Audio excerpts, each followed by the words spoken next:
Welcome, everyone. This is another part of our International Guest Speaker Series for the International Field Study Experience course. And today we're going to be speaking with Cronan McNamara. He is with Creme Global in Dublin, Ireland. There's a bit of a time difference between us, but welcome, Cronan. Thanks, Darin. It's great to be here. Thanks for the invite. I greatly appreciate you accepting my invitation. We actually have met up a couple times, once in Dubai and again in Dublin, Ireland, where you were hosting a conference, Predict conference, looking at predictable analytics and artificial intelligence and looking at different ways that industry was using technology in this kind of modern era of not just using technology to get things done, but using technology to answer questions that perhaps could not have been answered before. Yeah, exactly. So, yeah, my background is in physics and computing and maths, and I've been working in food safety for a number of years and going to conferences all over the world, looking at a lot of science and a little bit of data science, but I really wanted to put together a conference in Dublin that looked at the state of the art in predictive analytics and machine learning and bring together a number of different practitioners from loads of different industries, but really focusing on the methods, technology, and even the culture and the decision making around it. So it was really cool to be able to do that in Dublin and have you attend and speak and all of the different speakers we had in Dublin. I really learned a lot over the years. So I'll share some of those lessons today. Yeah, it was a great opportunity. I mean, my wife and I traveled out there and to not only speak at that conference, I was looking at the idea of the intersection of blockchain and the food industry, and the idea of it's one thing to be able to respond faster to an incident. It's another thing to be able to perhaps prevent an incident. And I think that that's what industry is looking at now, and more, whatever the commodity is, whatever the industry is yes, it's great to respond to situations, but what if we can reduce liabilities, increase options, and be able to answer and even avoid situations in advance with technology. And so tell us a little bit about Creme Global, what that company does. Yeah, definitely. Thanks. So Creme Global is a scientific modeling company. We spun out from Trinity College in Dublin, and we provide a lot of predictive analytics and data science and technology, cloud computing and models to the food, chemical and agricultural sectors, looking a lot at food safety.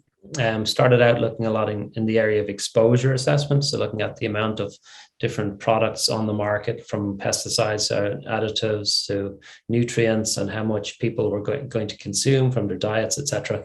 Then moving into lots of other areas like food safety and agriculture and cosmetic products and toxicology. So, but all coming from the data science side and producing risk models and predictive models that can help decision makers in industry to, make sure their products are safe and healthy and effective in terms of the benefits they may have for consumers.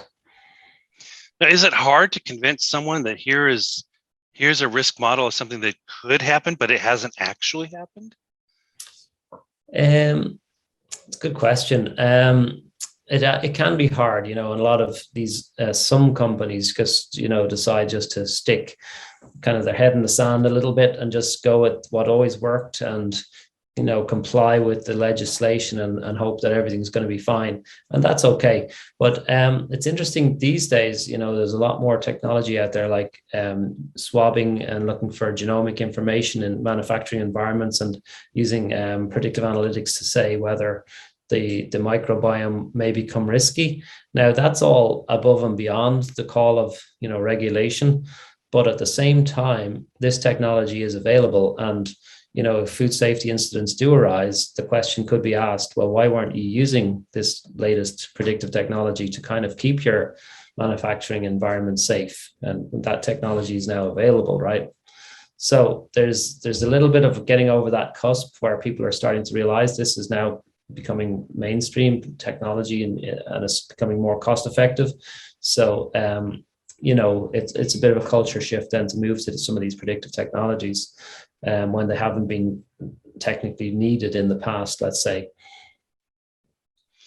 And do you see this playing out with environmental elements as well? There's so much focus on whether it's carbon footprint or neutrality or just with environmental and social governance. I mean, environmental is first and foremost. Are companies using this to look long term at their impacts as well?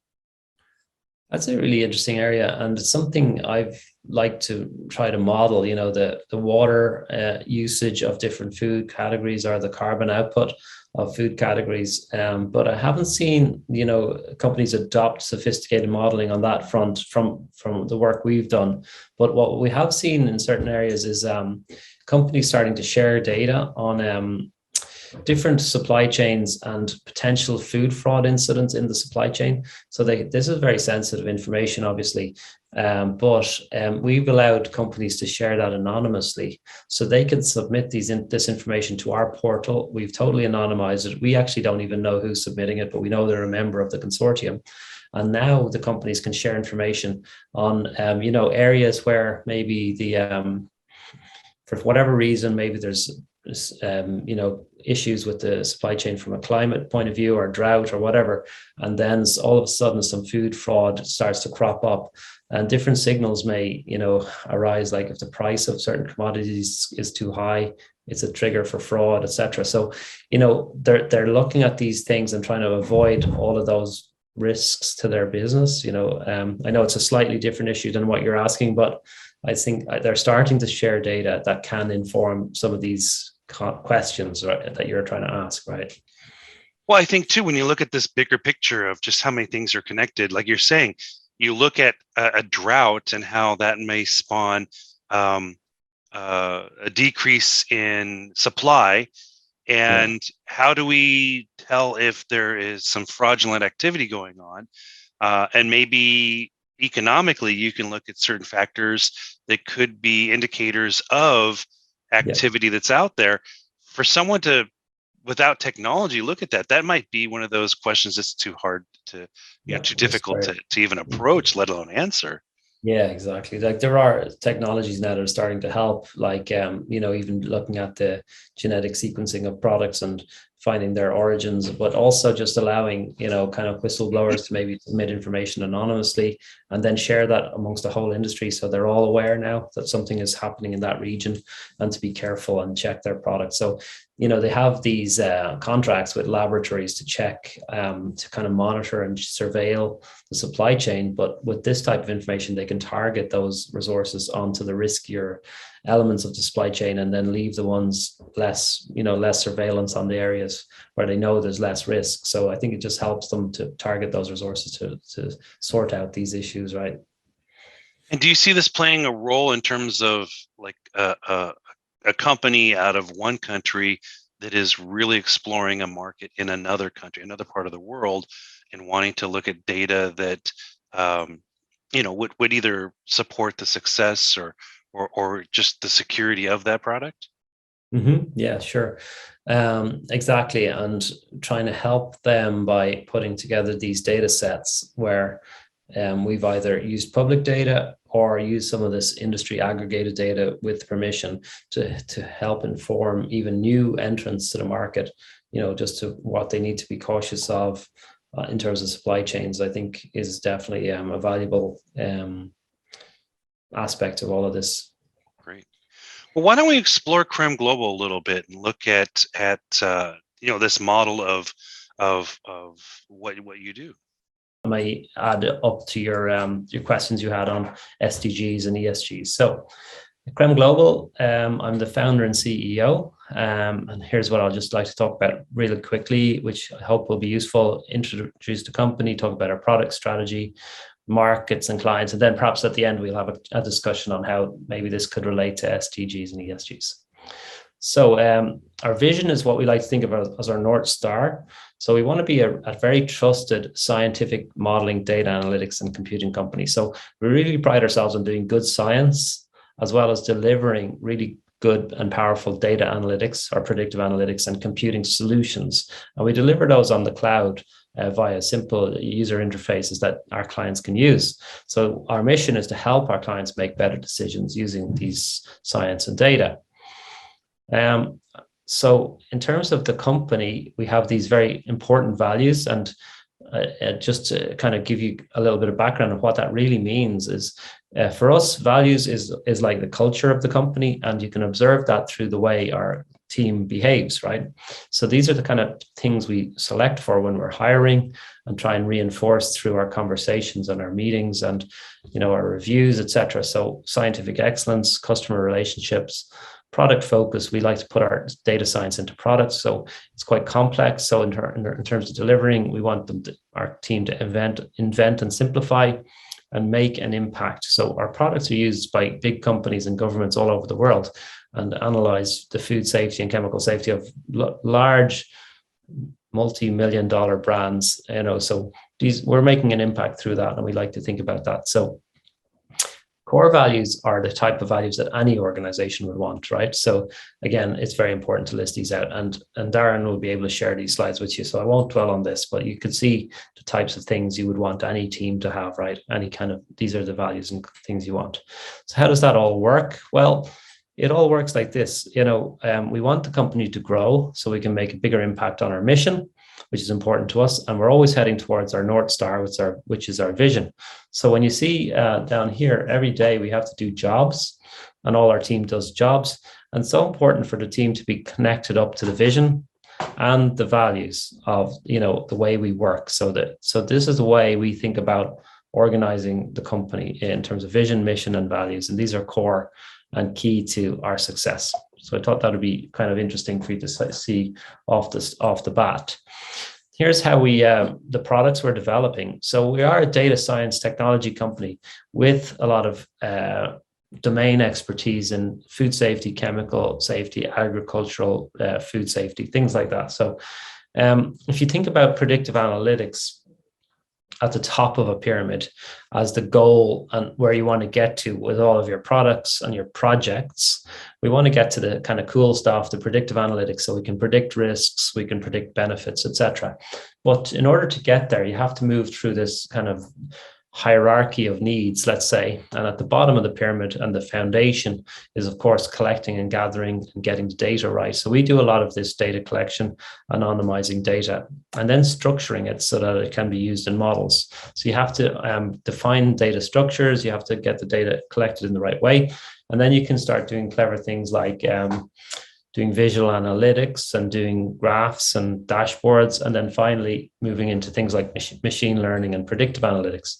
And predictive analytics and machine learning are really just using statistics and modeling, maths techniques on historical data so that you can determine future performance or future potential developments, I suppose, based on current data. So we use a lot of historical data to develop predictive models.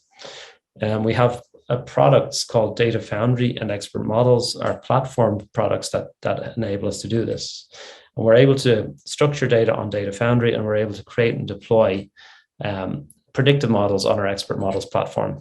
So it's like an engine. It's very user-friendly, cloud-based. So we spend a lot of time on user experience design, software engineering to deploy this platform on the cloud and develop new data structures and models that our clients can use.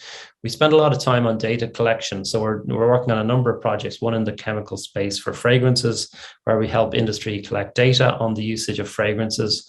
We're doing some work with the Western Growers Group in California, actually, where we're gathering a lot of information on food safety inspections and food safety testing. So we have these portals they can use. They can also send their data directly in using APIs. When they send the data in, we can connect it up to our predictive models, which you can see some of those running here, all on a user-friendly interface.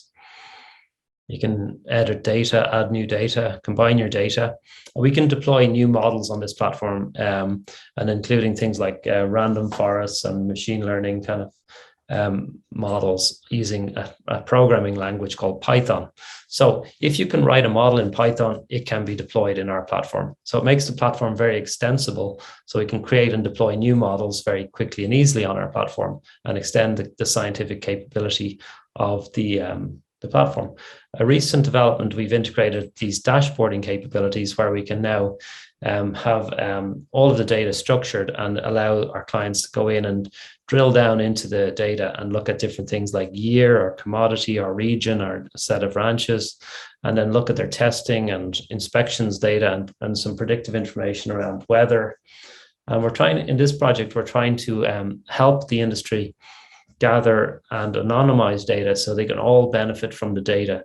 So we can then start to predict potential food safety issues using the time of year, the weather conditions at the time, whether we're seeing any issues in certain areas, and they may eventually come in through the water supply, etc., and affect the produce. So this is a very cool use of data visual analytics, and at the back of this will be a machine learning model which will start to learn the risks based on the historic data.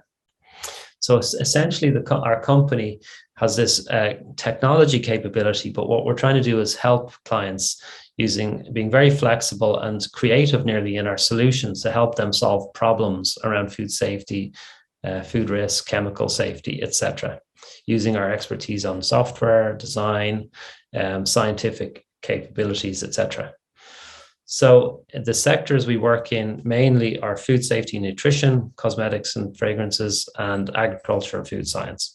We do a lot in the chemical space generally as well. So I mentioned the collaborative food safety data sharing. So we spoke about this a little bit earlier about food fraud, Darin, but also in food safety. We're helping companies share this pre-food production or agricultural testing and inspection information in collaboration with Western growers, who are the sponsors and promoters of this project, in order to help improve the food safety of the agricultural sector around all of these areas like leafy greens, vegetables, and grown around the west coast of the United States.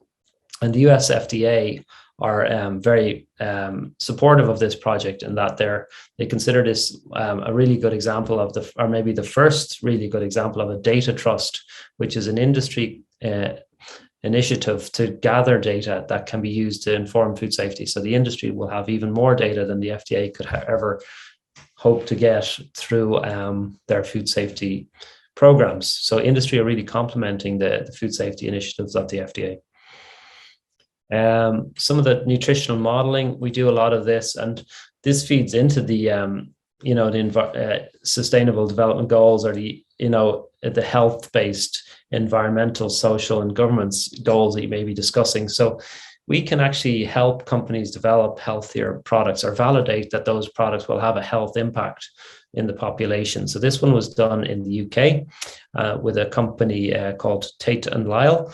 And they have all of these new novel fiber fortification ingredients, and they can replace, they're looking at reformulating the products that their customers make using their healthier ingredients, I guess.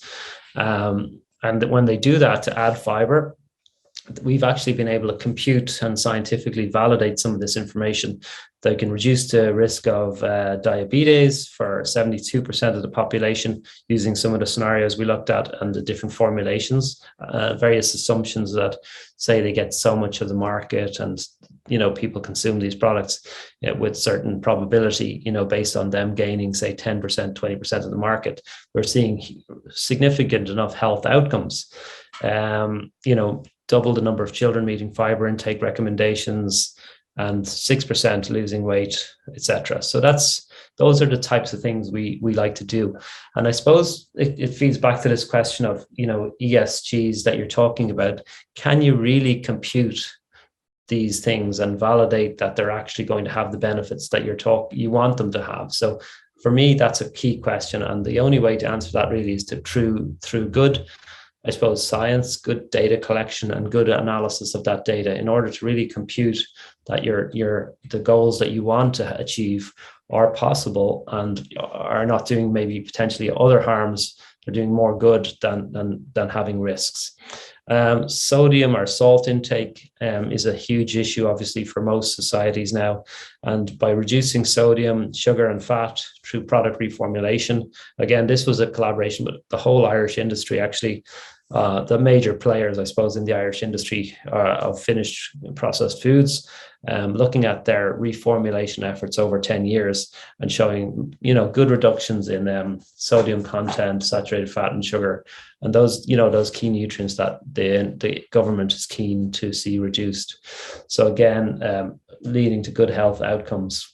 The Food Safety Authority of Ireland also, were involved in this sodium reduction study, and encouraging certain sectors to reduce sodium. So what we did for them was to look, first of all, at the key food commodities or food products that are are contributing to the high sodium intake in the Irish population. And interestingly, things like white bread, breakfast cereals, snacks, obviously, some processed meats were the key contributors, but they weren't. Some surprises in the order of those things, that in terms of because it's all about the amount of those products being consumed as well as the sodium content. So the FSAI were then able to target the key food commodity or food products and key industry players and ask them to reduce sodium with the knowledge of how that would impact on consumer intakes of sodium and health outcomes, more importantly. This one is the one I spoke about earlier, Darin, around the food fraud data collection system, totally anonymized. There's actually a legal company involved in the data processing, so that there's all of the data is protected by legal privilege, because we don't even know who's submitting the data, because the legal company distributes the usernames, and we just have dummy usernames like red bus or green bicycle and funny names like that. We just see data coming in from these usernames, but they're able to report on and share information on potential or food fraud incidents that they've discovered in the supply chain. So these would be the biggest retailers across the UK who are members of this consortium, and they're sharing information. Oh, we're seeing like paprika, from this country in this, we've seen some issues here, and they can immediately share that information so all the other retailers can become aware of it. So just using clever technology to do that. And the next step with this is actually to start looking at things like commodity prices, weather, climate issues, and then start to predict, well, what are the determinants of driving up food fraud in a region? And that will be using predictive analytics on all this historical data to do that. This one is around a company who's able to reformulate their products and go into new markets, because we were able to validate that their products were safe and that they could actually use those ingredient products. So P2 Science does a lot of novel fragrance formulations that they sell onto the finished product companies, like a shampoo or a perfume company or a body lotion or a lipstick even. And we were able to say, well, these products are actually safe. So you could sell them into all of those categories at certain levels, and it would still mean that consumers were not going to get too much of your ingredient, and they would still be safe. So we actually were enabling them to open up new markets. But again, these companies they don't want to cause any kind of health issues for their consumers, obviously. And often, the regulations are set at a certain level, so they can just comply with the regulations, but they want to go a step further and make sure that even though we're complying with the regulations, do we still have a risk of maybe, certain demographic groups getting too much of a chemical or not? And we are able to help them answer that question. So they're going above and beyond the regulations to make sure their products are safe, and they can explain that to their customers, and help them grow their business, which is good. So that's a quick tour, Darin, of our company, and I suppose what we do and how it may, in certain cases, feed into the discussion on your sustainable development goals and ESGs. But perhaps we can have a chat about that now, if you like. Sure. Well, thank you very much. And it seems like, whereas we can look at historically, we can find Is that okay? Just stop sharing there. Yeah, that's good. That's good. Well, thank you very much. That was very illustrative of just how important this technology is. And it seems very clear that we've gone beyond data to look at, your legal and your economic directions, and to look more ethically in terms of, building support for an industry or companies' initiatives, but even driving that kind of consumer confidence and trust in saying that here's evidence to show that we're doing what we say we're doing, or what the product is truly capable of doing. Or if this is a public health concern, like lowering sodium, well, okay, we can reduce sodium. How can we do that? Let's look at the science behind that and the data and how that could truly have an impact. It really goes a bit beyond simply economic and legal compliance, and gets into some higher orders of corporate social responsibility in these different sectors. Exactly. Yeah, exactly. So, they're not just doing things just to comply or just to be seen to be doing it. They want to check that what they're doing is actually going to have a positive impact. And I think that's what I really like to see, is good science and good hypothesis saying, if we do this, would it actually work, or would it make it have a benefit?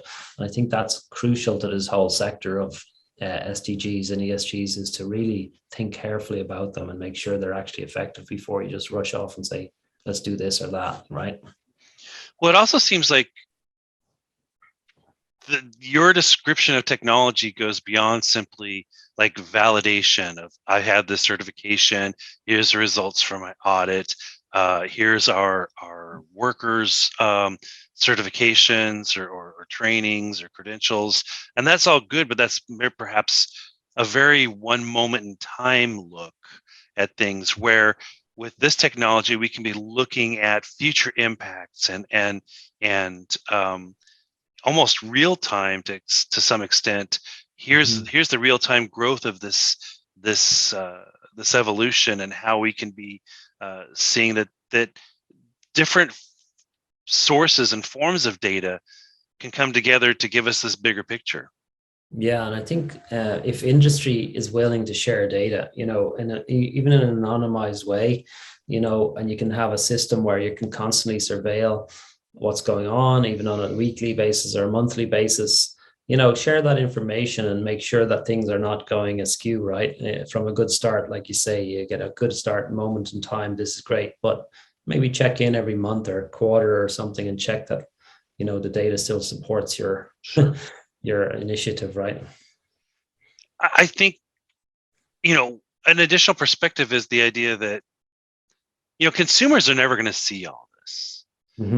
But I believe that the consumers of the 70s and 80s would just blindly accept whatever was being advertised, whereas today's consumers completely expect that this type of data collection and analysis and sharing is going on, such that if there is a claim, that it is validated and it is supported. It's not just, good job of the marketing department. Yeah, exactly. The marketing department and the science department, right? They never probably saw eye to eye in the past, but maybe that's becoming a little bit more integrated, right? So even some of the data we use for our scientific questions comes from marketing, and the fact that they know what people are purchasing and using, and then the science group can make sure, well, is that still good? Is that good for them? Is it healthy? So yeah, I see a lot of companies now, really wanting to go that extra mile. I see other companies not necessarily bothering to do that as well. So, it's interesting to kind of see if that will evolve into the future, Darin, and more companies will become more, they'll be willing to invest a little bit more in that type of knowledge, right? Yeah. One of the students' questions I think is really relevant here, that that idea of, this isn't just extra, if you will. In many cases, is this filling in gaps that there may be no other way to answer questions that just could not have been answered in the past? Definitely, they are. I think, like if you think about some of the questions on, food safety, on, seasonality and weather, of course, like ranchers and growers will have huge experience, but, predictive models, if you can feed them with the right data and allow sharing of data across all of these different dimensions, from weather to seasonality to different growers to regions, there's certainly knowledge that can come from that, to inform things that weren't possible to know before, for sure. And you're talking about some of these larger companies that have collaborated or working together. How can some of these technologies be used to help smaller companies? Yeah, that's a good question. I was thinking about that as well. So, companies like ours, we do gather a lot of public data, and we try to make that useful, to companies. So, for example, we've built out, a nutritional modeling tool which can look at food intake across, every single nutrient that's in the US NHANES database, which is around, I think, 60 or so different nutrients. There's about 200 food groups, and then there's multiple demographics. So what we did is actually ran the intake model for every single scenario, and then produced a data set that can be just put on a dashboard, and people can drill down and look at food trends, nutritional intakes, do it by demographic group, and look at the health outcomes like, biomarkers and things like that, and compare it to food intake. So, we're trying to democratize some of this good technology so that it doesn't have to be expensive and can be accessed in a very easy to digest way, no pun intended, to the smaller food industry, right? So, I think and some of that using predictive machine learning and using public data, we can make those services available, to any company at a reasonable cost. So I think that's the nice thing, is that the cost is coming down. SMEs or small medium enterprises can also collaborate to try to generate this data, and that is a bit more of a time consuming approach, but there's certainly the barriers are coming down to allow them to get involved in this type of, or use this type of technology in their own business. Well, I mean, it's interesting when you look at the idea of equitability, of inclusion of smaller companies, but even with larger companies, you start thinking about perhaps protection of data, protection of private information, intellectual property. However, we know that companies are not acting in a vacuum. The idea that there are problems with sectors of commodity, that there may be one company that is at the root of an issue, but all companies, all farms, all producers, whatever within that sector are being impacted by an incident or by a change in public concern. So if we are looking at being more inclusive of the audience, is that something that is really helping not only the bigger picture, but even those individual companies? Yeah, I think so. So in the food safety data sharing program we were talking about there, it's starting out with some of the bigger companies, but the whole idea is that once we get the structures right and make it easy for companies to get involved, we'll be moving out and working with every single grower that wants to participate. And once they start sharing data, actually, even before the smaller companies are starting to share data, they're already seeing the benefits, from this data set that we're gathering. So they can be kind of passive participants, where they don't necessarily share data, but they're still getting some benefit of this predictive analytics, right? And then it gets even more powerful if more of those even smaller growers start to contribute data as well. So you're right, though. This is why it's organized by the Western Growers Group, because it's a key issue for the whole industry. As you say, if there's one issue that arises on one grower, it affects the confidence of the whole region, right? Yeah. And the whole industry, right? So the FDA will be very concerned, and they'll be increasing their potential surveillance of that region. So they don't want that, right? I totally understand where you're coming from with that. I think that one last question I want to ask, this is something that's relatively new. There are companies that are rather progressive and proactive in looking at this, but not every company, not every sector, not every executive is convinced that this is something that needs to be prioritized or invested in. Do you see a change in that? Do you see companies learning some of these lessons and getting these eye-opening experiences from what's being revealed from the data and some successes that is coming from this? Yeah, definitely. And I think, there's also the other end of the stick where they're kind of saying, I want this software to have artificial intelligence in it, and they don't even know what they want it to do, but they just want it because everyone else has artificial intelligence, right? But in a more, sincere way, I suppose. And we talked about this at Predict a few years ago at the conference in Dublin.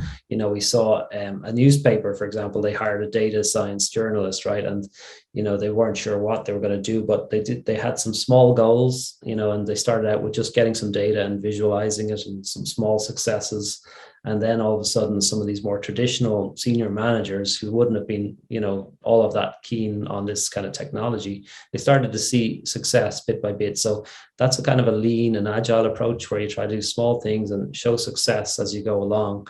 And then keep going, and then the budgets will become more sustainable because they're seeing success early in the project, and then they'll start to grow into more powerful capabilities. So yeah, I think that's the way to go about it, right? Is to start small, gather the data, visualize the data, try. You'll get value from that straight away. Then bring some machine learning, more data, and build from there, but try and show success on every step of the journey to keep people on board. And they don't think that it's like, that would never work. I knew that would never work anyway, kind of attitude, So get some success early if you're going to get into this with a company that isn't necessarily ready to be convinced, Well, I have 100% experienced situations where the more influential executives or the decision makers would be talking about some of these technologies, and they clearly didn't know what they were talking about. They were playing off the keywords and tricky phrases, but they weren't demonstrating an understanding. And in one case, they had this conversation about blockchain. There was an executive who said, well, look, we're just going to wait till it's commonly more accepted, and then we'll bring it on board, but we're not going to make any changes until then. And I countered with this argument that, if you were to, turn on the switch of these technologies tomorrow, that doesn't make you any more able to collect data, to store and secure data, and to analyze that data and to communicate across your stakeholders than you were the day before. You have to have, and I like the pyramid. You had that kind of hierarchy there. It really starts to highlight the fact that you have to have strong data collection. You have to have competent people who are able to not only analyze that, but to communicate and to affect what is the change or what is the action that has to be taken because of this data. Mm-hmm. Yeah, I get that. Start collecting the data, and that's a big challenge, to build that into the processes that are not necessarily designed to collect data. And then as you start to get data, you need that analysis and, correct analysis, I suppose, not just jumping on the trend that looks obvious. It could be like, well, what are we really seeing here? What is our hypothesis? Is it really true? And then going to, try and make decisions based on that, right? Well, that leads me to a very kind of final point here. We can have all the data literacy and technological literacy, but in order for someone to make that decision, like you just mentioned, that takes a bit more of a human literacy. And I believe, and one of the messages I've held is the idea that is where this idea of Herculean effort, not only the work and strength that can be supported by technology and data, but the courage to say, I'm going to look at this data, or I have looked at this data, and now we're going to take this action. We're going to make this change, even if it may be uncomfortable, even if it may be a little expensive at first, even if it may expose something we've been doing wrong. There's a lot of courage in that decision-making factor right there. How do we support that? Wow, that's a big question, right? And that's part of the skill set of, I suppose, that you need in a data scientist, to not just to be able to do the crunching the numbers, but put together, persuasive argument and communicate it, right? And you need somebody senior enough that's going to be a supporter, right? Because as you say, this could make someone look bad. It could shut down an operation. It could make some people lose their jobs, or, it could be some big consequences to these things. But if you have enough support and it's the right thing to do for the organization, I love that movie, Moneyball. I don't know if you watched that, but that was a brilliant movie. And I think everyone should watch that and just see how the struggles were between the old school and the new way of doing things. And is it Billy was the main promoter there? He had to go through the ringer to get it done, but he had the influence and he had the determination, and he succeeded in the end. So that's a good story on how this, plays out, I would imagine, in a lot of organizations. Yeah, very much so.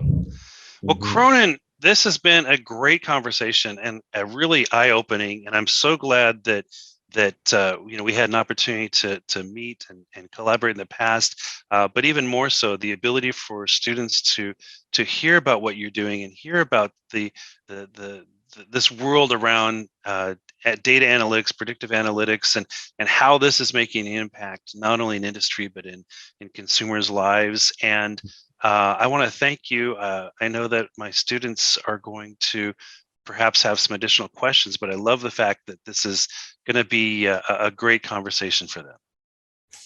No, thank you, Darin. It was a pleasure to be able to chat today, and hopefully we'll meet again soon in person. I look forward to that. Thank you very much. Thanks. See you soon.